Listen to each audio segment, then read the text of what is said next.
स्वागत है आपका हमारे YouTube चैनल में। फ़िलहाल इस वीडियो में हम डिस्कस करने वाले हैं आज यानी 13 अक्टूबर 2021 को SSC MTS का जो एग्ज़ाम हुआ है दोस्तों, उसके ऑल शिफ्ट के एग्ज़ाम एनालिसिस इस वीडियो में हम करेंगे। दोस्तों जीके के सेक्शन का एग्ज़ाम एनालिसिस इस वीडियो में हम करने वाले हैं।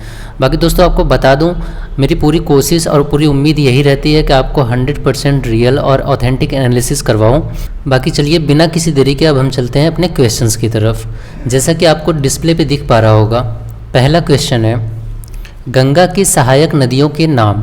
ठीक है, तो गंगा के सहायक नदियों के नाम में आपका यमुना, रामगंगा, करनाली, ताप्ती, गंडक, कोसी और काच्छी, यह सारी नदियाँ गंगा की सहायक नदियाँ हैं। ठीक है, अगला प्रश्न, विश्व का सबसे बड़ा डेल्टा कौन सा है?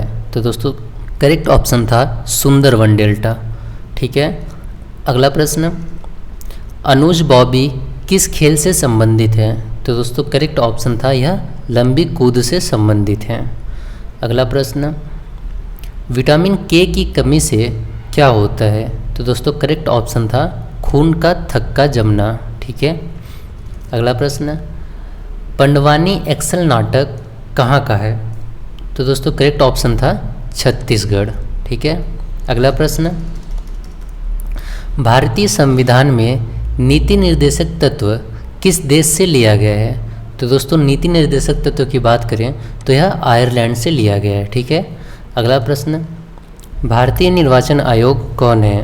तो दोस्तों करेक्ट ऑप्शन था सुनील अरोड़ा। ठीक है, जो कि एक IAS है। यह कौन है? भारत के मुख्य निर्वाचन आयुक्त। ठीक है, अगर बात करें भारतीय निर्वाचन आयोग की स्थापना की तो 25 जनवरी 1950 को इसकी स्थापना हुई थी।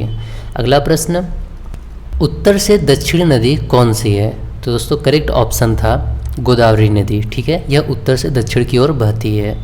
अगला प्रश्न, EPF का फुल फॉर्म क्या होता है? तो दोस्तों EPF का full form employees provident fund होता है। ठीक है, अगला प्रश्न, महात्मा की किताब मतलब महात्मा गांधी की किताब की बात यहाँ पे की गई है कि उन्होंने कौन सी किताब लिखी थी? तो दोस्तों उन्होंने हरिजन, इंडियन ओपिनियन, यंग इंडिया, ये सारी किताबें महात्मा जी के द्वारा लिखी गई है।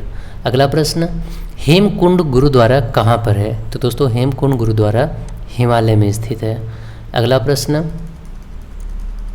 67वें दादा साहब फाल्के पुरस्कार से किसे सम्मानित किया गया है? तो दोस्तों करेक्ट ऑप्शन था रजनीकांत को। ठीक है, रजनीकांत जी को 67वें दादा साहब फाल्के पुरस्कार से सम्मानित किया गया है। ठीक है, अगला प्रश्न, 49वें दादा साहब फाल्के पुरस्कार किसको मिला? तो दोस्तों इसका करेक्ट ऑप्शन था यश चोपड़ा। ठीक है, अगला प्रश्न, कितना डिग्री फ़ारेनहाइट पे पानी उबला होता है? ठीक है, या फिर कितना डिग्री फ़ारेनहाइट पे पानी उबलने लगता है? ठीक है दोस्तों, तो जहाँ तक फ़ारेनहाइट की बात करें तो यह 212 डिग्री फ़ारेनहाइट पर उबलना शुरू हो जाता है। सेम अगर हम केल्विन की बात कर लें कि कितने केल्विन पे होता है, तो ये फिर 373.15 डिग्री केल्विन पर इसका क्वथनांक बिंदु होता है, जिस पर पानी उबलना स्टार्ट हो जाता है। ठीक है, अगला प्रश्न, 2020 में कानून मंत्री कौन थे? तो दोस्तों करेक्ट ऑप्शन था रविशंकर प्रसाद। ठीक है, अगला प्रश्न, RTGS में G लेटर का क्या मीनिंग है? या फिर RTGS में G स्टैंड्स फॉर किसके लिए स्टैंड होता है? G for gross. ठीक है, अगला प्रश्न, लोदी डिनेस्टी का अंतिम शासक कौन था? तो दोस्तों करेक्ट ऑप्शन था इब्राहिम लोदी। अगला प्रश्न, PH में P का क्या मतलब होता है? तो दोस्तों PH में P is stand for potential, और फुल फॉर्म की बात कर लें तो PH का पोटेंशियल ऑफ हाइड्रोजन होता है। ठीक है, तो दोस्तों यहाँ पे होती है क्लास ख़त्म। चैनल को लाइक कीजिएगा, सपोर्ट कीजिएगा, सब्सक्राइब कीजिएगा। अब हम मिलते हैं आपसे नए वीडियो में नए टॉपिक के साथ। तब तक के लिए bye bye, take care, love you all, जय हिंद, जय भारत, थैंक यू।